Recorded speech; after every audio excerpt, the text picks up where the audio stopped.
so I didn't want it to say no. తప్పకుండా అండి. అంటే సంక్రాంతికి ఒక మంచి కంటెంట్ సినిమా ఇచ్చారు మీరు.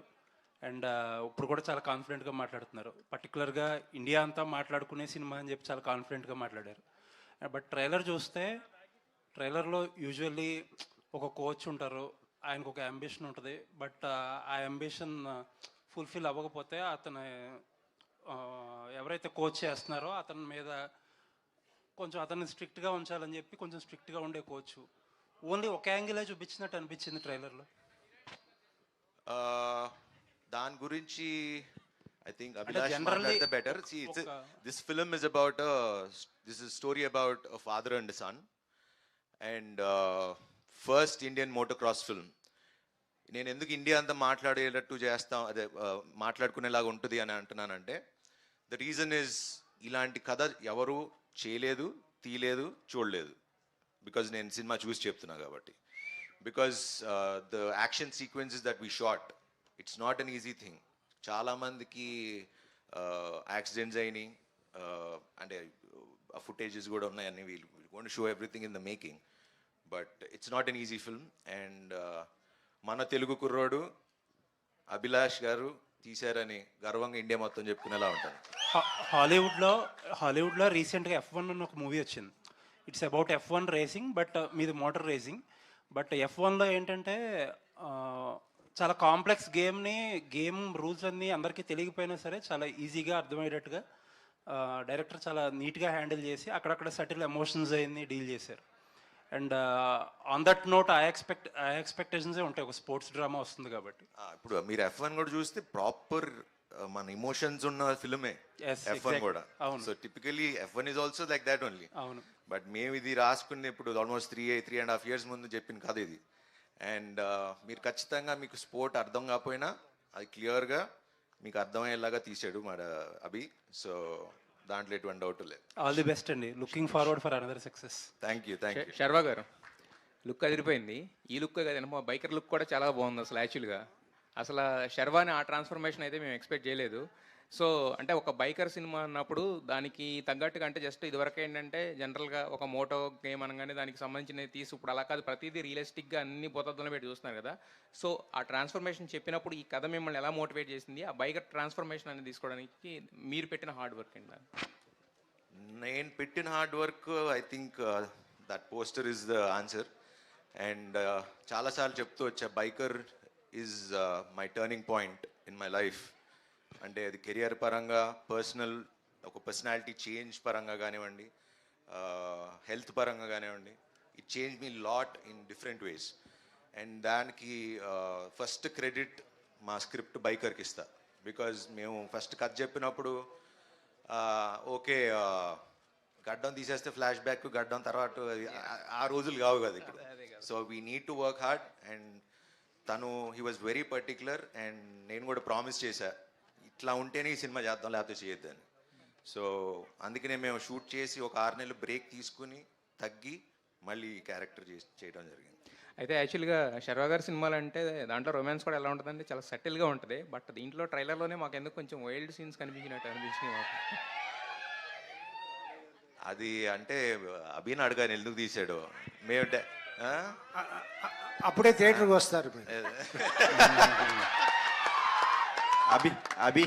అభిలాష్ రెడ్డి ట్రైలర్ చాలా బాగుందండి. ఇంటర్నేషనల్ స్టాండర్డ్స్ కనిపించాయి. సో ఇలాంటి స్పోర్ట్స్ డ్రామా తీసినప్పుడు కంపారిజన్స్ సహజంగానే ఉంటాయి. అలాంటి రాకుంటే ఎలాంటి జాగ్రత్తలు తీసుకున్నారు? మీకు వచ్చిందా కంపారిజన్ ఏమన్నా? ఉంటాయండి డెఫినెట్గా. నాకు తెలుసు రీసెంట్గా F1తోనే కంపేర్ చేస్తారని తెలుసు. బట్ మేము షూట్ చేసే ప్రాసెస్లోనే ఆల్రెడీ అంటే ఒక 60% షూట్ తర్వాత F1 వచ్చింది. But I'm so glad that మా మూవీ F1తో కంపేర్ చేస్తున్నారు. సో మీరు థియేటర్లో చూసినా కూడా సౌండ్ డిజైన్ గురించే మాట్లాడుతున్నారు. అయితే the quality will reach that. మీరు పెట్టుకోండి, ఎక్స్పెక్టేషన్ రీచ్ అవుతుంది. అభిలాష్ గారు సార్, అంటే ఇలాంటి కైండ్ ఆఫ్ మూవీస్, ఇంత స్పాన్ ఉన్న మూవీస్ అన్ని ప్రొడక్షన్స్ హౌసెస్తో సెట్ అవ్వవు. కొన్ని ప్రొడక్షన్స్ హౌస్లే ముందుకు వస్తాయి. యువి ఇచ్చిన సపోర్ట్ గురించి ఏం చెప్తారు? ఎందుకంటే ఇది రెగ్యులర్ కైండ్ ఆఫ్ సినిమా కథ, అన్ని ప్రొడక్షన్ హౌస్లు పిక్ చేయరు ఇలాంటి కథలు. అవును, డెఫినెట్గా అండి. ఇప్పుడు మీకు రేస్ ట్రాక్లు చూస్తే మేము అన్ని సెట్ వేసాము. అవి అది ఇండియాలో షూట్ చేసింది కాదు, అన్ని ఇండోనేషియాలో షూట్ చేసాం. మీకు ఒక టెరెయిన్లో క్లైమాక్స్లో ఒక టెరెయిన్ ఉంటుంది చెప్పాలి కాబట్టి, ఎందుకంటే నాకు వంశీ అన్న దొరికినంత సపోర్ట్ ఆ ఫండ్స్ కానీ అంటే అడిగింది ఇచ్చారు ఎప్పుడు. మీ క్లైమాక్స్లో ఒక టెరెయిన్ ఉంటుంది,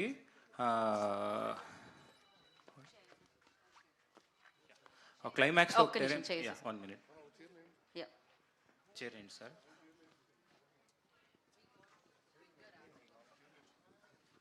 సార్ కూర్చోండి. Get all the chairs. ఏం లేదు, రీసెంట్గా నాకు యాక్సిడెంట్ అయింది. సో యాంకిల్ ఫ్రాక్చర్ ఇప్పుడు 3.5 months అయింది. అందుకోసం కూర్చుంటున్నా, ఎక్కువసేపు నిలబడకూడదు. ఎస్ అండి. అడిగిన దానికి వస్తే నాకు సపోర్ట్ చాలా దొరికింది. మీరు సినిమా చూసినప్పుడు తెలుస్తుంది. క్లైమాక్స్లో మేము టెరెయిన్లో షూట్ చేసాం, ఇండోనేషియాలో ఒక ఐలాండ్లో వెళ్ళి. అక్కడ మీకు ఎఫ్ఎంసిఏ వల్లే, ఇంటర్నేషనల్ మోటోక్రాస్ వల్లే అక్కడ చేయలేము అని చెప్పి క్యాన్సిల్ చేశారు.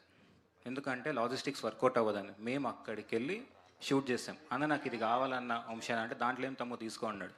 ఎక్కడి నుంచి ఆస్ట్రేలియా నుంచి, న్యూజిలాండ్ నుంచి నాకు ఒక 50 మంది రేసులు దింపాడు. So that is the support I got from UV Creations. అంటే ఈ బ్యానర్ లేకుంటే డెఫినెట్గా నాకు ఈ అవుట్పుట్ వచ్చేది కదన్నమాట. చాలా రిఫ్రెషింగ్గా ఉందండి మాకు స్క్రీన్ మీద చూస్తున్నప్పుడు.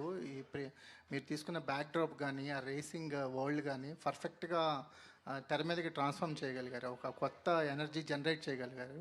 Wish all the best. Thank you అండి. రాజశేఖర్ గారు సార్, మీకు సహజంగా కూర్చోండి సార్. సహజంగానే మీరు డ్రైవింగ్ లవ్ చేస్తారు, మంచి డ్రైవింగ్ స్కిల్స్ ఉన్నాయని మేము వింటుంటాం. సో ఇలాంటి కథతో మీ ముందుకి అభిలాష్ రెడ్డి వచ్చినప్పుడు మీకు కలిగిన అనుభూతి ఏంటి? ఈ సెట్లో శర్వానంద్తో కోఆర్డినేట్ చేసుకోవడం ఎలా అనిపించిందండి? ఇప్పుడు నేను మంచి డ్రైవర్ అన్నారు, దానికి ఈ సినిమాకి సంబంధం లేదు. నా వరకు ఆయనే రేసర్. సో బట్ వర్క్ చేయడం మాత్రం హ్యాపీగా, అన్నిటికీ అభిలాషే రెస్పాన్సిబుల్. అంత ఈ సినిమాకి అంత పెద్ద పేరు వచ్చిందంటే all because of him. So బాగా వర్క్ చేసుకున్నాను, హ్యాపీ వర్క్ చేసుకున్నాను. It was nice. శర్వానంద్తో కెమిస్ట్రీ ఎలా వర్కౌట్ అయిందండి? అంటే క్యారెక్టర్స్ తండ్రి కొడుకుల మధ్య ఉండే ఒక కెమిస్ట్రీ. ఎస్ ఆయన ఒక కాంప్రమైజ్ అవ్వరు. 2-3 సారి మా మానిటర్ చేసుకుని కరెక్ట్గా టేక్లకు ఏం డెలివరీ చేయాలో డెలివరీ చేస్తారు. ఆయనని తక్కువ అంచనా వేయకూడదు. Is good and is hard working. Sharwa గారు. అయ్యా, శర్వా గారే వెరీ హార్డ్ వర్కింగ్. ఆయన మనిషే అంత మారిపోయారు. అంటే నేను కేబీఆర్ పార్క్ వాకింగ్ వెళ్తుంటా, ఆయన అక్కడ జాగింగ్ చేస్తుంటారు. సో అప్పుడే నేను చూస్తున్నా. సో ఈజ్ నేను మాత్రం కాదు, అందరూ హార్డ్ వర్కింగ్ అని. అందులో is very hard working. Malavika, first cinema నుంచి చూస్తున్నాం అంటే మీరు ఏదైనా ఒక రోల్ ఏదైనా యాక్సెప్ట్ చేశారు, ఒక సినిమా చేస్తున్నారంటే దాంట్లో స్ట్రాంగ్ క్యారెక్టరైజేషన్, మీకు పర్ఫార్మెన్స్ స్కోప్ ఉంటేనే చేస్తారు కదా. సో మరి దీంట్లో ఏంటంటే మనకు జస్ట్ ఒక 2-3 షార్ట్స్ మాత్రమే చూపించారు. ఆయన సినిమా తర్వాత చూడండి అంటున్నారు, ఒక సర్ప్రైజ్లో పెట్టారు. బట్ మీకు ఒక పర్ఫార్మర్గా, ఒక యాక్ట్రెస్గా మీకున్న స్కోప్ ఏంటి? బైకర్ మీకు ఎలాంటి ఎక్స్పీరియన్స్ ఇచ్చింది? అంటే నేను స్టోరీ రివీల్ చేయను కాబట్టి there's a lot for me to do అండి. And you'll see me in a very different look. And ఆయన తెలుసుకుని అంత పెట్టుకున్నారు in the trailer because there's so much of the story that's left to be said. And ఒక sportsmen movie అంటే వాళ్ళ partner perspective maybe they sacrificing a lot, లేదా వాళ్ళు చాలా యాంగ్రీగా ఉంటారు. బట్ మధ్యలో అభిలాష్ చాలా మంచిగా ఒక he picked up a slot for me. And ఇంకా చెప్పలేను, నేను రివీల్ చేయను కాబట్టి. But it's beautiful. It's unusual fresh dynamic between a couple. Yeah. Sharwa గారు, first of all congratulations sir, advance congratulations. Hit vibes కనపడుతున్నాయి. Thank you. సో అంటే మనమే trailer launch అనుకుంటా, నేను మిమ్మల్ని ఒక క్వశ్చన్ అడిగాను. అప్పుడున్న మీ ఫిజిక్కి రోహిత్ శర్మ గారి బయోపిక్ చేస్తే బాగుంటుంది అని చెప్పేసి. బట్ బైకర్లో మీ మీ ఫిజిక్ ఇవన్నీ చూసిన తర్వాత రోహిత్ శర్మ గారు కాదు విరాట్ కోహ్లీ గారు బయోపిక్ చేస్తే బాగుంటుంది అనేది సో నా ఒపీనియన్. ఆల్రెడీ ఒక స్పోర్ట్స్ సబ్జెక్ట్ టచ్ చేశారు కాబట్టి సో చాలామంది కోరిక అది. మీరు ఎప్పటి నుంచో ఒక స్పోర్ట్స్ అంటే ఈ బయోపిక్స్లో ఏమైనా యాక్ట్ చేస్తే బాగుంటుంది అని చెప్పేసి. సో ఏంటి మీ మీ ఆలోచన కానీ మీ ఒపీనియన్ కానీ ఏమైనా చేంజ్ అయింది ఆ విషయంలో? నాకు తెలియదు కానీ బట్ రోహిత్ శర్మ అని అయితే చాలా వింటూ ఉంటాను. బట్ ఇప్పుడు అంటే కథ వచ్చినప్పుడు దాని సంగతి కదా. So definitely story is definitely an inspiring story. So వస్తే మరి అప్పుడు చూద్దాం. అభి తీస్తే definitely. Thank you sir. Saravanan గారు, లాస్ట్ 2 క్వశ్చన్స్ అండి. శరవణన్ గారు. ఆయన రోహిత్ శర్మ అయితే నేను okay MS Dhoni. Okay Saravanan గారు, బేసిక్గా ఇప్పుడు ఇందులో ఒక బైకర్ కాబట్టి చాలామంది యంగ్స్టర్స్ బైక్ డ్రైవ్ చేస్తూ ఉంటారు, చాలా యాక్సిడెంట్స్ మనం చూస్తుంటాం రెగ్యులర్గా ఫ్రీక్వెంట్గా. సో వాళ్ళకి మీరు మీ సైడ్ నుంచి మీరు ఇచ్చే టిప్స్ ఏంటి వాళ్ళకి? ఆల్రెడీ మొన్న ట్రాఫిక్ పోలీస్ వాళ్ళు మన ఒక ట్రాఫిక్ అవేర్నెస్ ప్రోగ్రామ్ కండక్ట్ చేస్తే వెళ్ళటం కూడా జరిగింది. So it's biking is not about speed, it's about direction, going in the right direction. So హెల్మెట్లు తప్పకుండా పెట్టుకోండి. అదే హెల్మెట్ అంటున్నాడు. కంపల్సరీ పెట్టుకోండి అండ్ అన్ని రూల్స్ ఫాలో అవ్వండి, పాటించండి. Malvik. Don't drink and drive. Yes. అంటే ఫైనల్ క్వశ్చన్ అంజలి. శర్వ గారు, first of all congratulations. Hit vibes కనిపిస్తున్నాయి. అండ్ అంటే లైక్ మీ కామెడీ టైమింగ్ అనేది చాలా బాగుంటుందండి. అంటే ఎప్పుడు వచ్చి ఆ పంచ్ వేసి వెళ్ళిపోతారో చాలామందికి తెలియదు. బట్ ఇది వచ్చేసి serious subject, father and son emotions. So అంటే లైక్ ఎంతవరకు మీ కామెడీ టైమింగ్ ఈ సినిమాలో ఉంటుందా, లేకపోతే కంప్లీట్గా డిఫరెంట్ శర్వా గారిని చూస్తామా?